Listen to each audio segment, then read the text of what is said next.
আসসালামু আলাইকুম রহমতুল্লাহ বারাকাতুহু। আজকে বন্ধুদেরকে নিয়ে চলে আসলাম। আজকে আলুর চপ বেগুনি যা আছে সবগুলা খাওয়া হবে।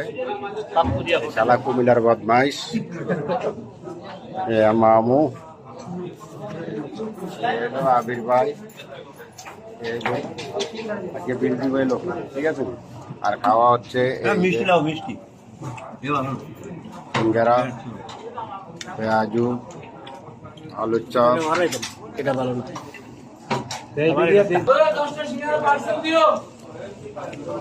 কি মিলে খাইতে আছে খাও। ইঞ্জিন চালাও, ইঞ্জিন চালাও, ইঞ্জিন চালাও। শোন ভাই, আপনার ভালো লাগে না এগুলা? গরম না, ঠান্ডা।